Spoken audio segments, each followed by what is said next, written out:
Everyone, আবার অনেকদিন পরে একটা ভিডিও নিয়ে চলে এসেছি। তো আমি ভেবেছি আমার একটা ছোট্ট ভাঙাচোরা ঘর আছে, সেটাকে একটু দেখার মতো, একটু থাকার মতো করে করব। হ্যাঁ, আমরা রেন্টেড বাড়িতে থাকি, তাও নিয়ে যেখানে থেকে সেই জায়গাটা একটু আইসুদিন না হলে ভালো লাগে না। তো এটা হচ্ছে আমার হোম ডেকোরের পার্ট 1। খুব বেশি কিছু একটা করবো না, সিম্পল ওয়েতে যেটুকু করা যায় সেটুকু করব। আমি একটা হোয়াইট ক্লথ নিয়েছি, তো এখানে আমি ব্লক প্রিন্ট করছি রেড কালার দিয়ে। তো দেখা যাক কি হয় এখানটাতে। তো আমি ভেবেছিলাম এখানে তরমুজ ক্রিয়েট করব। তো প্রথমে এরকম পটেটোটাকে এই শেপটাতে কেটে ব্লক প্রিন্ট করছি, তাহলে কি বলতো খুবই ইজি হবে এবং তাড়াতাড়ি করা যাবে। তো আমার তরমুজ ক্রিয়েট করা হয়ে গেছে।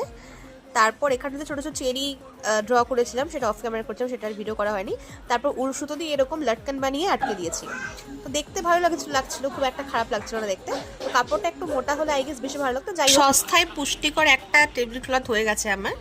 তো এটাকে যেটুকু আমি ডেকোরেট করা সেটুকু করে রেখেছি, মানে যেটুকু দরকার যা আছে আমার কাছে, টাকা খরচা না করে। তো এই জায়গাটার মধ্যে খুবই কাবারখানা মনে হতো এই জায়গাটাকে, এই টেবিলটার ভেতরে অনেক কিছু আছে, তো সেটাকে ঢাকার জন্য এটা আমি করেছি। তো দেখা হচ্ছে তোমাদের সাথে পার্ট 2-তে। ততক্ষণ